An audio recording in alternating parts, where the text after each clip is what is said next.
Well, friends, in this episode, we get back in the skull truck and we take a ride. Yep, that's right. It's another sales call.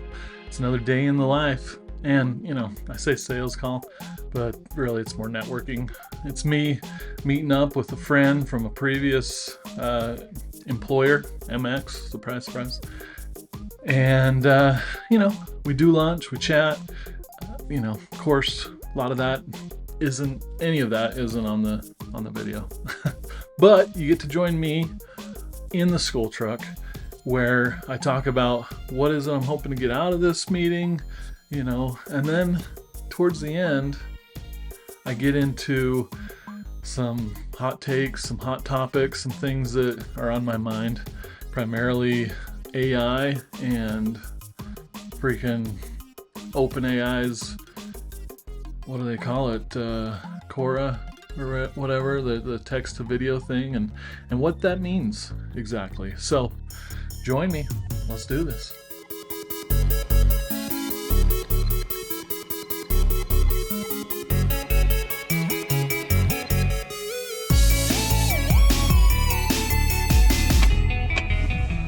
Well, welcome to another ride along with your local friendly designer, Ike Allred.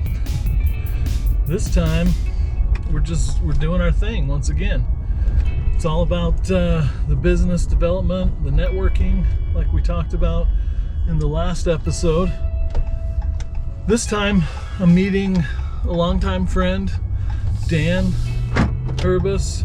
He someone that I worked with at MX for a lot of years, and we've done some little collaborations on other things as well.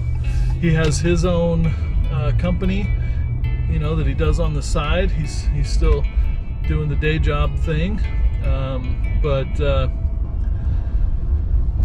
we're essentially going to talk about how we can work better together. Now, before I forget, Dan's studio is Airbus Films, AIRBUS Films. Check that out. It's good stuff. He is a master at all things video, from the cinematography, producing, directing, capturing of all that stuff, as well as being a ninja in Premiere and with color grading and all the fun post stuff, if you will. So yeah, he's your live action go-to guy, and our skill sets complement each other well. Myself, obviously I do creative in general. I'm a full stack creative. That's what I call myself. And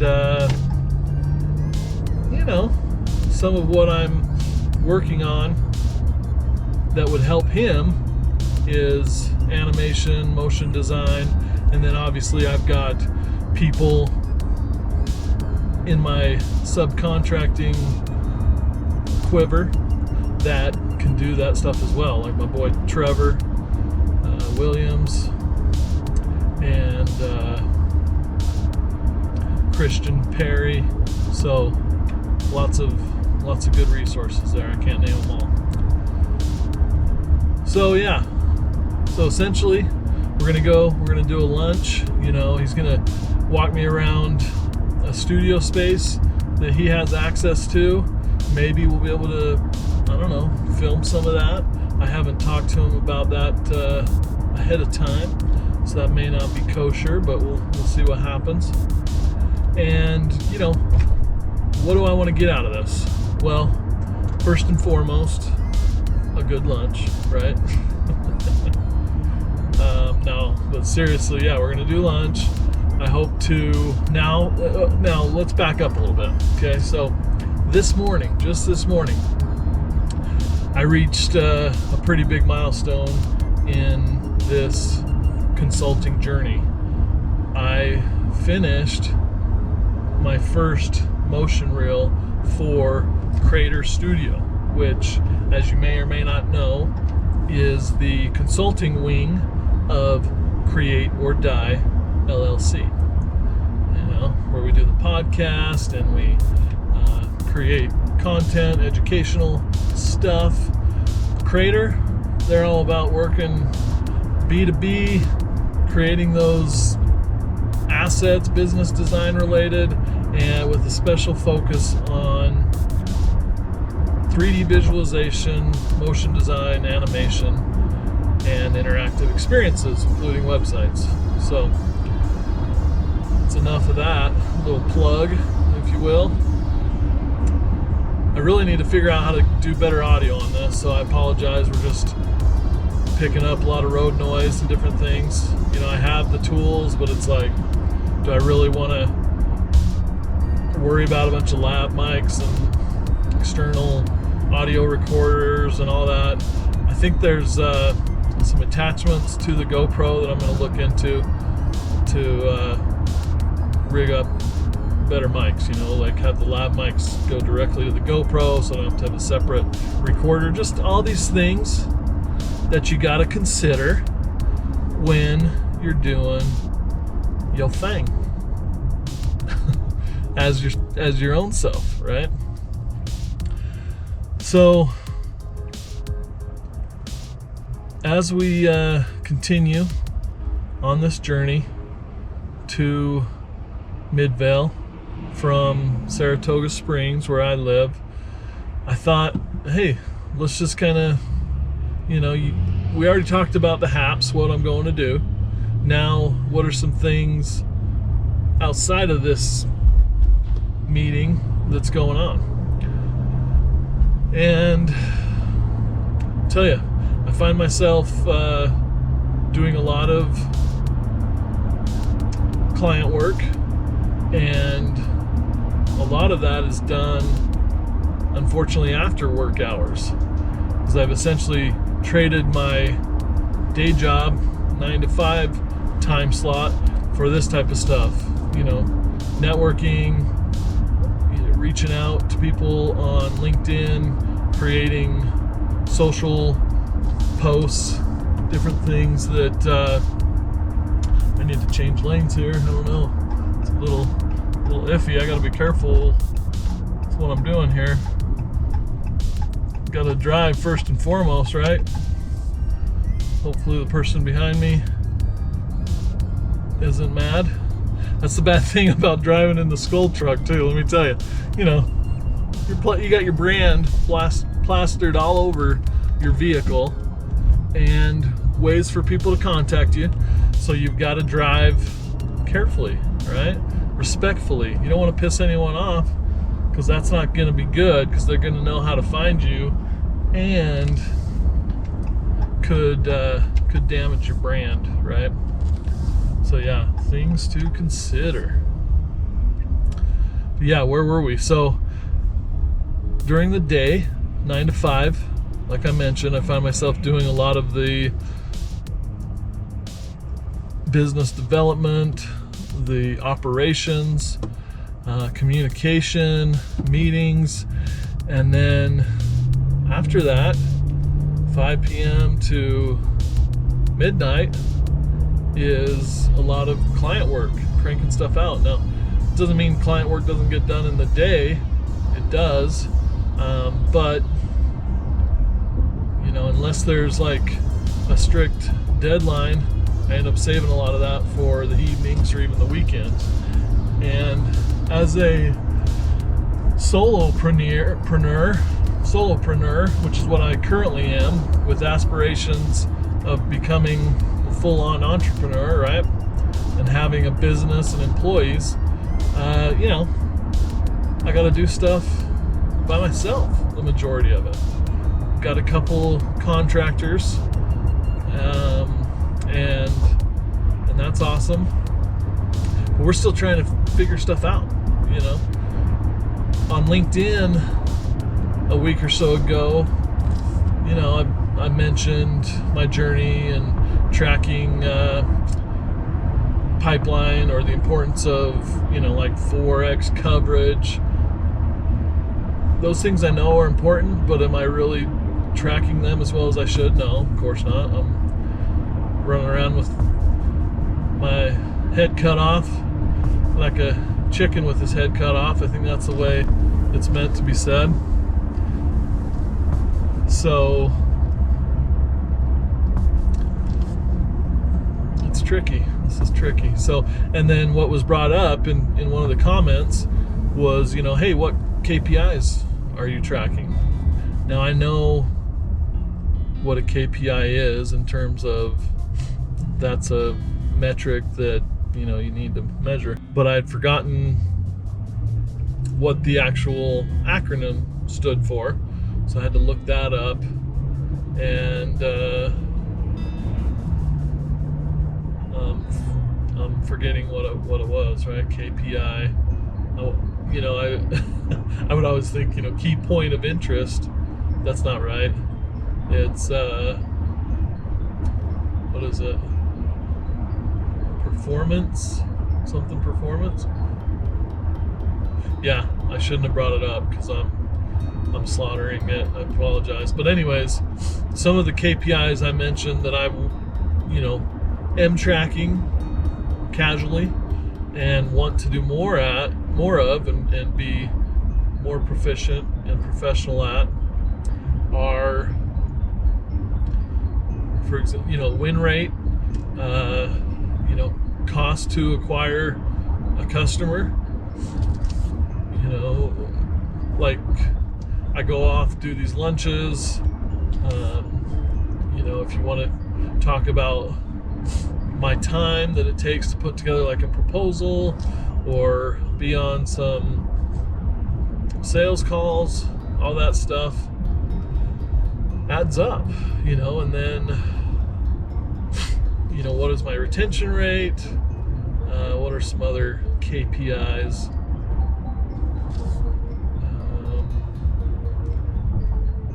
Efficiency rate, I forget them all, but those are all important things, and those are the things that I'm trying to focus on during the day, and I want to find more time to focus on the website.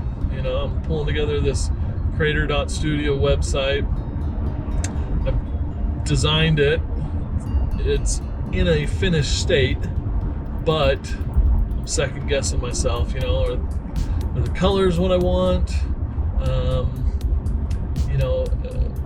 Do I need to niche down a little more?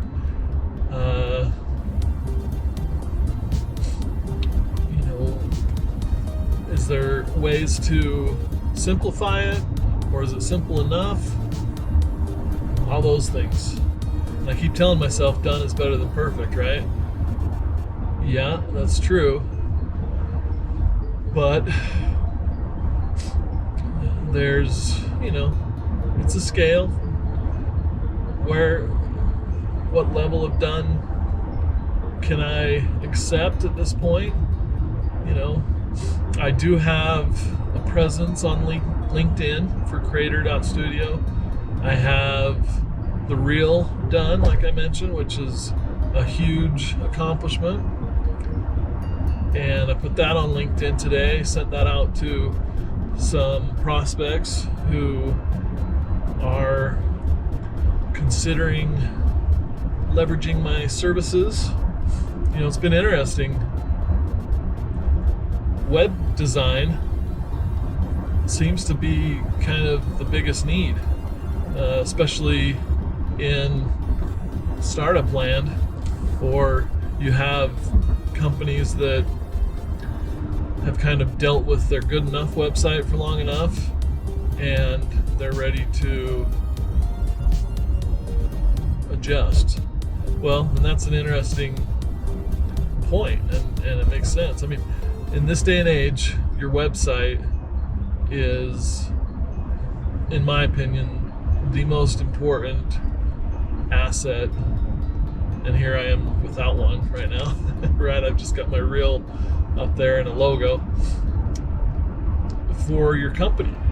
I mean, so many uses, so many people, that's their first touch point for you, and it used to be, brick and mortar, or I've got a San Francisco location, and so you had these, WeWork and flexible office space, and you could,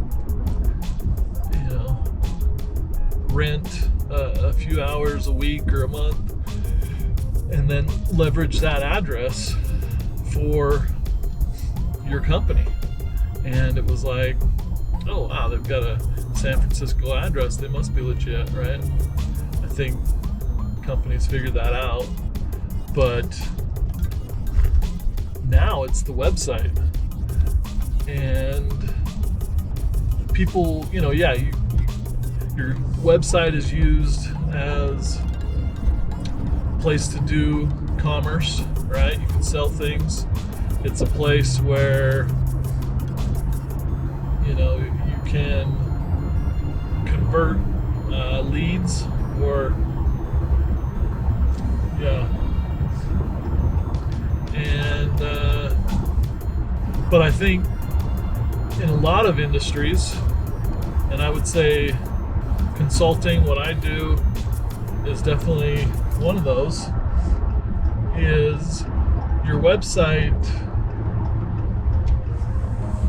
is there simply for companies that or people, individuals that you meet or are referred to you, when they go to your website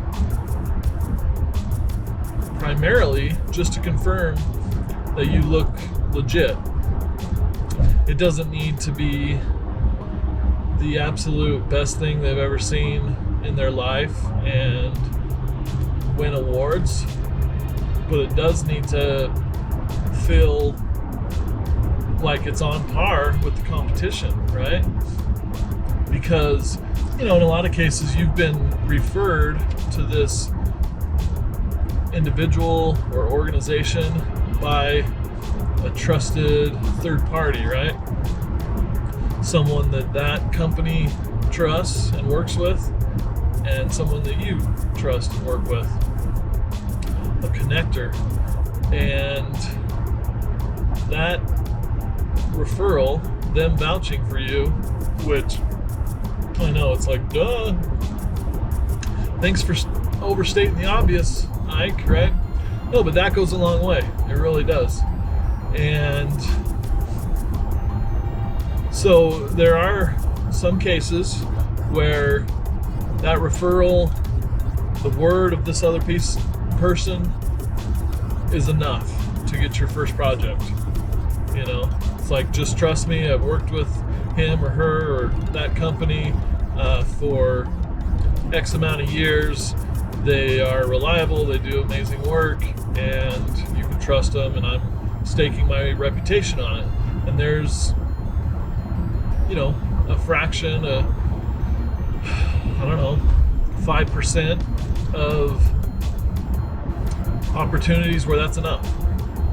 But in the vast majority, at least 90% of times, that is a good first step. But they want to see proof. They want to see with their own eyes, like, yeah, okay, this person's worked with some reputable brands, or, I'm looking at a reel, this is impressive, they're doing, quality work, I can see that, I can envision, that type of treatment that they used in this design or animation being used for my company and in what I do.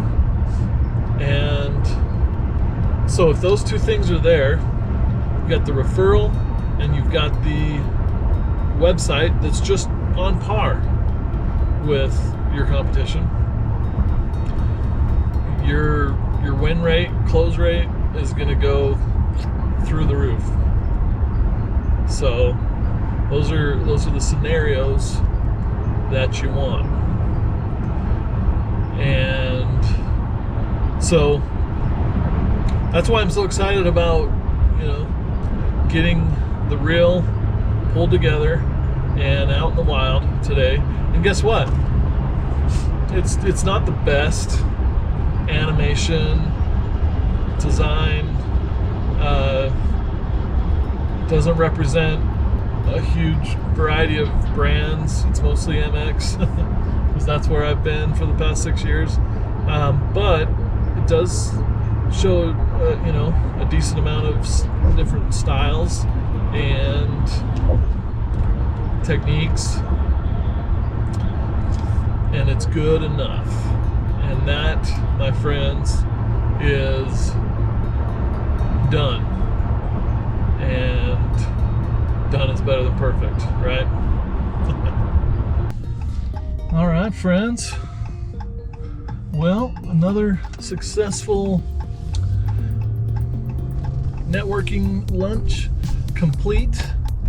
I thought about pulling out the GoPro to capture some of the real business that was going to go on there, but it didn't seem appropriate, and it was quick.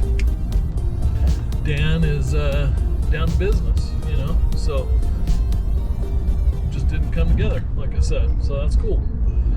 But let me kind of paint you a picture of what transpired, if you will, and perhaps that will help you out. So, started out, Dan has a warehouse space that is actually pretty cool. It's got little offices in there. It's got an upstairs, a downstairs. He's got, a place set up that works like a,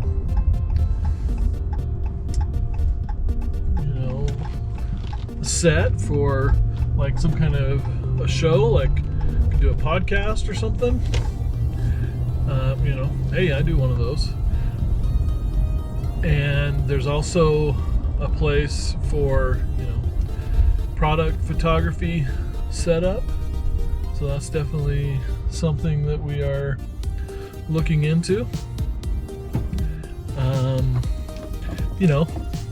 And he asked if I had need for a physical location like that, and I told him currently I don't, but depending on how things go, and if we end up doing a lot of work together, Dan and I, then things could change. But yeah, Dan gave me a little tour of his space.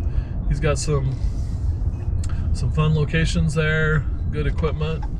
It was fun. And then, most importantly, had some lunch. We walked over to a local taco truck, which, I don't frequent all the time. Certainly not that one. Well, that's another thing is, I'm out there in Saratoga. I don't know if I really want to be coming out here this far all the time. That's one of the beauties of working for myself, is the fact that I don't have to deal with a commute every day and lose time and dollars as a result, right? So we'll see what happens. But yeah, lunch was a taco truck. I had a pollo burrito. I always feel weird. Dan is a native Spanish speaker, and he was talking to the proprietor in Spanish. And, I understood 75% of it because it's pretty straightforward. But then when it comes down to it, I can never say gracias. I don't know why. Maybe that's one of those resolutions. Because when I went to, back in the day, back in Roseville, used to go to this amazing Russian place, and I had some Russian co-workers, friends, and they just taught me a couple things to say, До свидания, спасибо, babushka, right? That's hello, thank you, and grandma, which can come in handy. До свидания, babushka, spasiba. And of course, I don't know if that is grammatically grammatically correct or the structure of that sentence, but there you go. But yeah, at the Russian place, I didn't have a problem with saying spasiba or do svidaniya, because it was pretty clear that I was the dumb American that probably isn't speaking this language that isn't second to English like Spanish is, right? Whereas especially here in Utah, you've got a lot of people who have gone out of the country to Spanish-speaking nations and speak it as a second language, and then it's also taught in all the schools. So if you're someone who went to public school, you probably took some Spanish.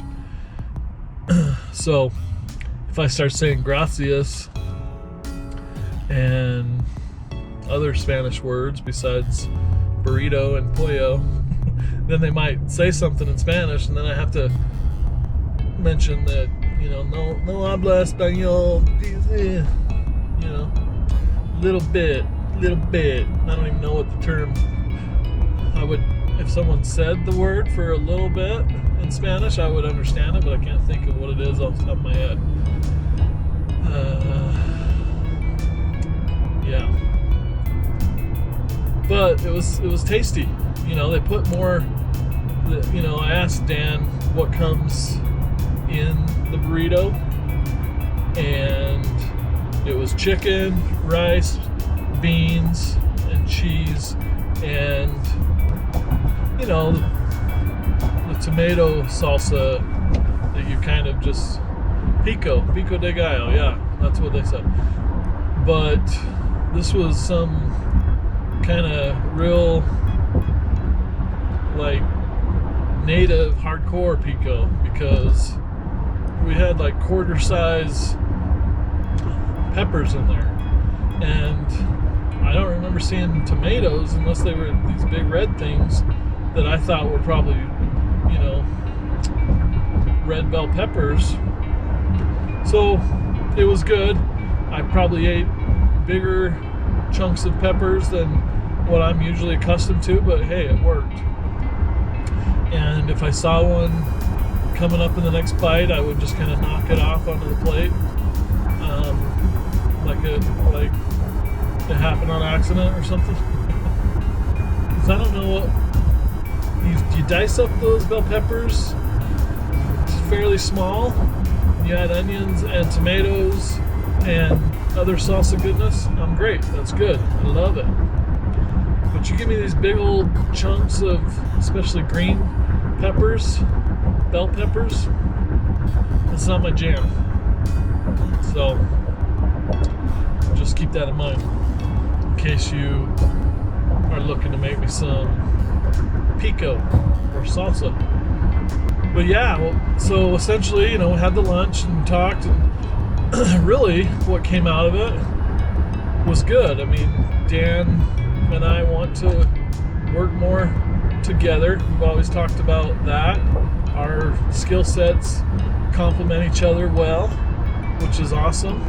But it sounds like he has interest in doing like some spec work for some big brand, and this is something that's actually on my to-do list, for a Nike or Adidas shoe brand or something that could be used in a reel or in portfolio, so that Dan and I can both independently be selling each other's services.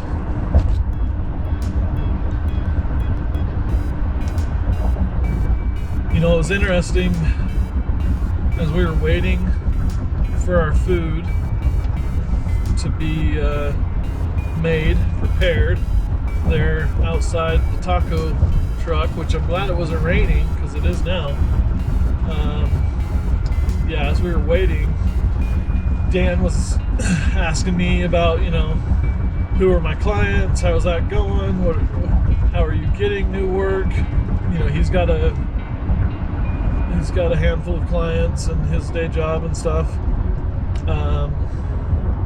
And I was talking to him about that, and maybe we'll get to that specific conversation later, but somewhere in our exchange was the conversation about roles and how they're changing. So for video, for example, he's noticing that companies aren't hiring video producer, cinematographer, video editor anymore, or at least as frequently or as prevalently as they once were. And I told him, I assume part of that has to do with the economy and the market, and companies are outsourcing some of that stuff. But he did say that instead of the traditional role of videographer,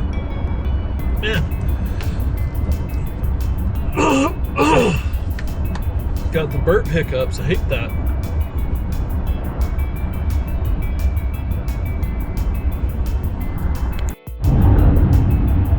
So yeah, Dan mentioned that they're not hiring for those traditional roles like videographer. Instead, they're hiring social media video professional or something, and they expect that person to create videos for social media, and they're probably lower polished, quick, just kind of capturing stuff like this and editing it and throwing it up on the different social sites in landscape, portrait, square, formats. And their their budget for those roles are a lot smaller than what they were for video producer, videographer, head of video, whatever the roles were that Dan, who's probably a great dancer, once held. And so that's interesting. So is it the economy and the idea that these different companies just don't value some of this stuff as much, or is it that these roles are actually changing and they see video as important, but it's just about producing quick content? I don't know. I guess time will tell, And that brings me to another subject, which frankly gives me a little anxiety, and I have to continue to kind of sucker myself or put myself at ease, whatever the correct term is, and that's AI. I know I talk a big game, and I talk about how there will always be place for the human and human creativity, and AI is just another tool, just like the computer, yada yada yada, right? But then you get something like this stupid OpenAI CORA, text to video technology that's actually looking pretty good. And you see how fast AI is evolving. And I'll be honest, it's hard to stay positive. It's hard to stay focused. I just know because I'm a human and I see what's transpired over the past 45 years of my life, and even prior to that, that new technology comes along and it has its place, and it definitely changes things, usually for the better. It makes tedious tasks go away a lot of the time, and so all that's good. But we've never dealt with something quite like this. We're talking a whole another level of intelligence. We're dealing with another intelligent life form, for lack of a better word, right? Human expression and creativity, we've always been able to hang our hat on how hard it is to replicate the human brain, or replicate our ability to be creative. There can be some different kind of programming tricks created, but in the end that's all they were, and they fell apart pretty quick. AI in these early stages, they're still limited, but it's not like traditional technology where maybe in 5-10 years it'll reach this point where it's a real contender because there's humans behind it building it, and they're only so smart. No, we're talking exponential speed of innovation, right? Because you're using these large learning models or large language models as bigger brain power, and changes like from Chat GPT 3.5 to 4 were like in orders of magnitude bigger. It wasn't just an incremental increase. It was light years ahead of the predecessor version, whatever. So stuff's gonna improve fast. Does that mean that humans will be displaced? No. But it does mean that these tools are here to stay. So there you have it. Another successful ride with Ike in the school truck. And surprise, surprise, we didn't crash. That's always the goal. Like I tell my kids when I'm teaching them how to drive, rule number 1 is don't hit anything, right? Rule number 1. Rule number 2 is like unto it. Refer to rule number 1. You don't hit anything. So we're successful in fulfilling both rule number 1 and number 2. And I got kind of cut off thanks to the weather, the hail coming down on the vehicle. It got a little loud. So just to kind of close my thoughts on AI and whether it's impending doom for all of us creators, I'm going to say no. That's a definite no. Now, in the past, 15 hours in between me actually talking in the school truck to me recording this outro, I came across something on LinkedIn from a small animation studio. The CEO got on there and shared his thoughts on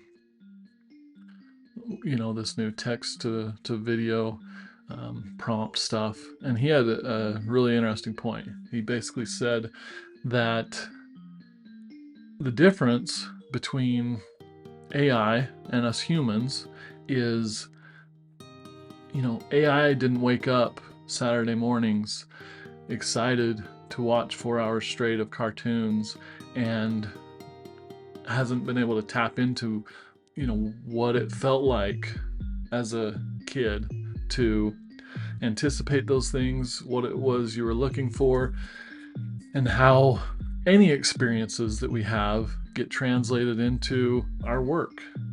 And in the end, his hypothesis, and I tend to agree, is that ultimately is what the end user is buying when they buy your t-shirt, or they watch your series on Netflix, or they appreciate your website that you designed, or your original song, whatever it is. It's that piece of you that you're sharing from your human experience, something that AI can only copy and will never be able to live a real human experience. It's just the definition is not there, right? We'll get closer, sure. But, in the short term, his hypothesis, and I agree, is CEOs will think, hey, we can cut this many jobs, we can get in there, do our prompts, make things happen, but that'll only get them so far, and they'll start to realize that there is some magic, there's something to this human element, and let's bring it back and let's make it better. Let's use AI maybe to get through some of the tedious stuff like rotoscoping or background animations or whatever, the stuff that can be in the background, essentially the things that are key to the story and are uniquely human. I believe, and this CEO of unnamed animation studio would agree. So let's just boldly keep creating, right? Let's just do it. Let's just draw on our experiences, dig deep. It's not just copying something you see, acting like a machine. It's like really dig deep and think about, what would I want to consume? How can I share a piece of myself, a moment in time from 40 years ago, whatever it is, and put that on the page, on the screen, in the sound mixer, whatever. So until next time, my friends, keep on creating. Create or die.